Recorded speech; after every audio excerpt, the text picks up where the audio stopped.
So, ngayon guys, magpe-prepare na tayo ng ating gagawing salad. So, dito ko ilalagay ang aking salad. Mangailangan tayo ng 2 headed cups ng mixed leafy greens. Wala akong mixed leafy greens. So, ang meron ako dito is baby spinach. So, ito. Malinis na to. Hinugasan ko na. So, ilalagay na natin dyan. Anyway, pwede kayong gumamit ng ibang klaseng salad kung ano yung prefer na salad niyo. Pero ako, ito kasi ang gusto ng mga amo ko. So, yan. Hinati ko lang siya. And then, 10 cherry tomato. Hahatiin natin sa 2. Ganyan. Cut into halves. 10 peraso. Ang aking kailangan. Mas maganda yung normal size lang ng cherry tomato. Kasi ito, medyo malalaki yung cherry tomato na nabili ko sa NTUC. So, okay lang naman.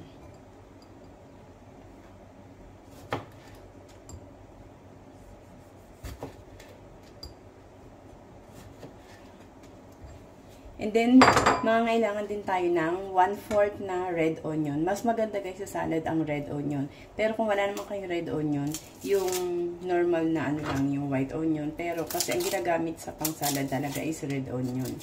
So, slice lang natin to ng thinly slice. Siyempre, kailangan balatan muna natin.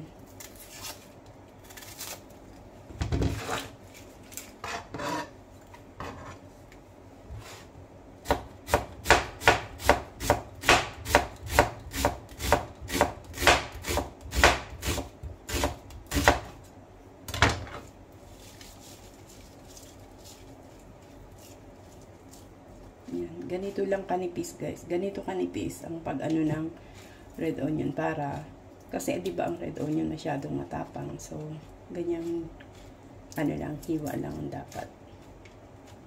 Yan, okay na yan. Ganito. Kasi malaki naman itong ano, itong onion na nabili ko. So, tama na yan. 1/4 lang naman actually ang kailangan sa dami ng salad. Pangit din kasi yung maraming onion. Tapos, ang green salad mo is konti lang. Kailangan balance. And then, kailangan natin ng cucumber. Itong cucumber, hahatiin natin sa gitna. Tapos, islice natin siya into, hindi na natin kailangan tanggalin tong buto kasi ano, maliliit naman yung seeds niya. And then, ikakat lang natin siya ng ganito.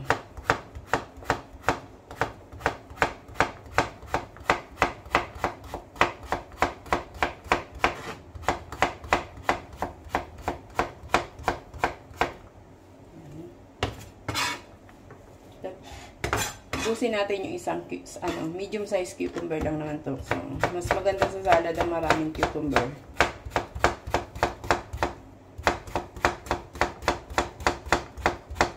Pag naghiwa kayo guys, ingat-ingat sa paghiwa. Lalo na kapag masyadong matalim yung kutsilyo ninyo. So, ito.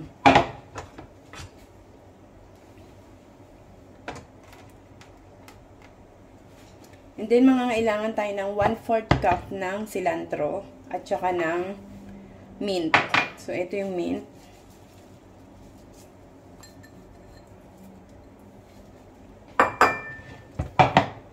Tapos, yung cilantro, ayan. Hinugasan ko na guys. Make sure na hugas lahat yung mga herbs na gagamitin ninyo. Then, chop lang natin siya into finely chopped.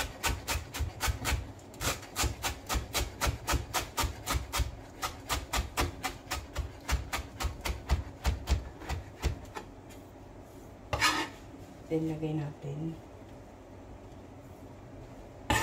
Sarap nito. Thai beef salad.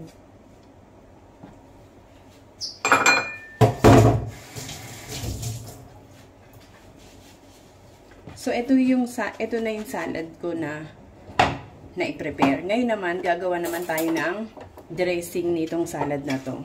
Kasi yung beef, lulutuin siya right after, before serving ng itong salad. So, ilalagay ko yung beef sa ibabaw pag isi-serve na siya. Kasi, ang steak, diba, sineserve siya yung right before na magdi-dinner. Yan. Para ano, mabilis lang kasi lutuin ang steak.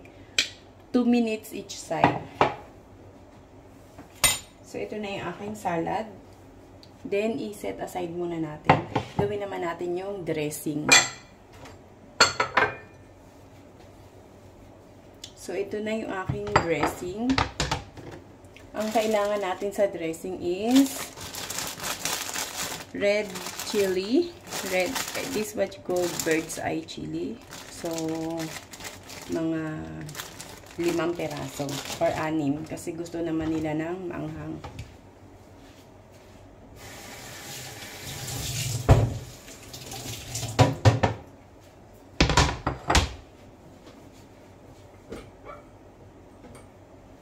So, ang ating red chili, kailangan natin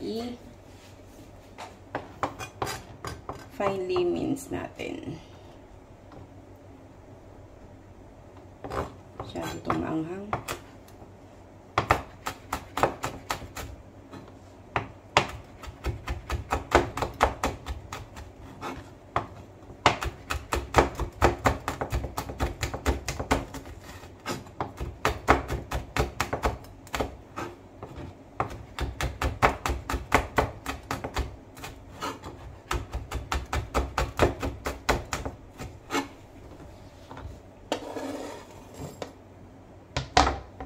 Gasan lang natin kasi masyadong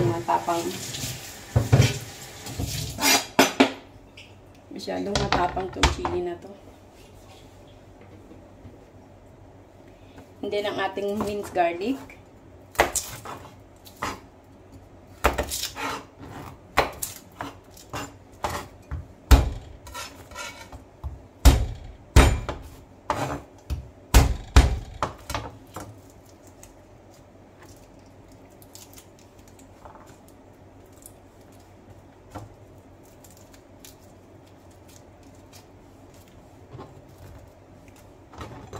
Mini-mince lang din natin siya.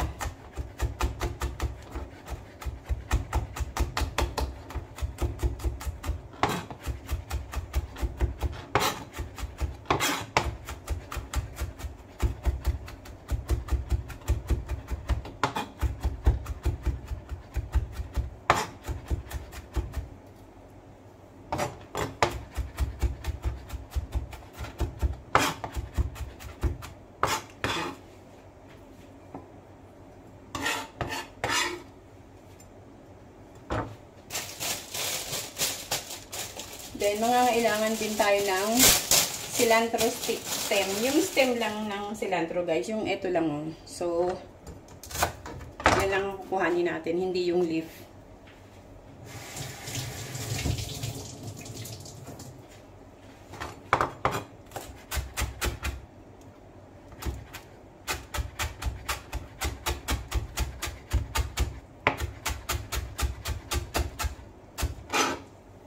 So, ayan lang.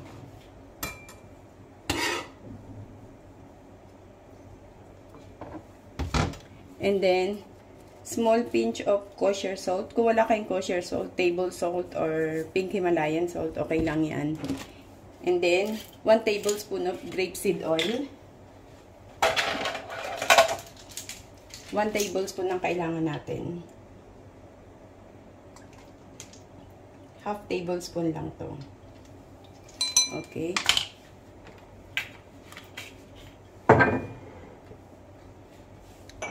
And then, ang ating 2 1/4 teaspoon of sugar. Ang ating 2 tablespoon of fish sauce o yung patis. And then, 3 tablespoon ng lime juice. So, maghihiwa ako ng lime juice. Kailangan lang natin ng 3 tablespoon.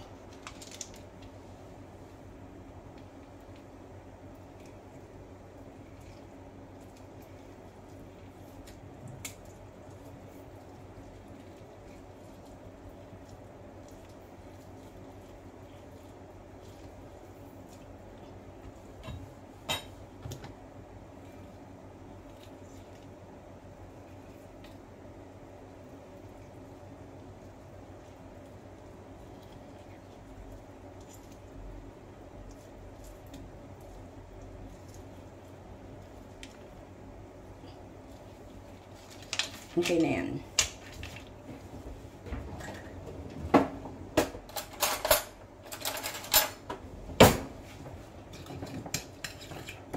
So, ito ang ating magiging dressing mamaya. Pag isi-serve na natin, itatap lang natin sa ganyan. Kasama ng ng yung beef.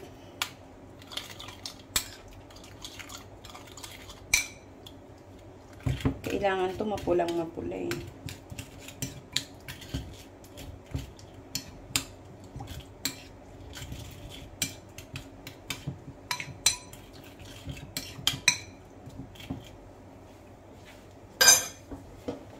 So, ito na ang aking dressing. Tapos, ito naman yung aking nagawang salad.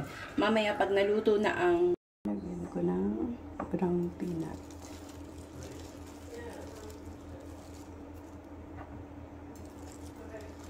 Garnish. So, lulutuin ko na guys ang steak. Ito. Lagyan lang natin ng konting salt.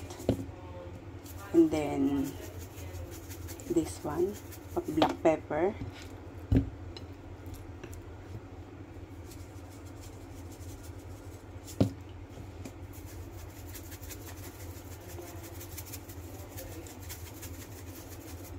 Yan, rub lang natin ng maigi. Yan. Tapos, lagay na natin dito kasi mainit na siya. Sobrang init na. So, yan. Lulutuin lang natin siya ng 3 minutes each side.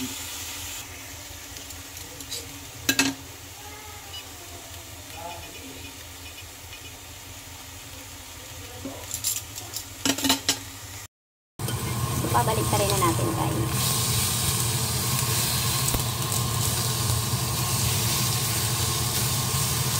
So, another 3 minutes. Yung kabilang part naman ng steak, 3 minutes.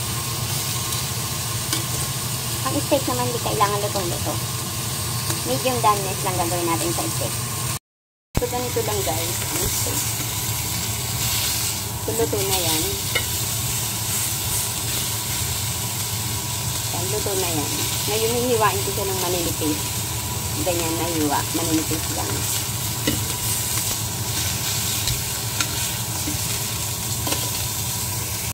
Isi-separate ko nga pala guys yung dressing kasi ayaw ng mga amo ko ng ng maanghang. So, naka-separate yung dressing, sila maglalagay.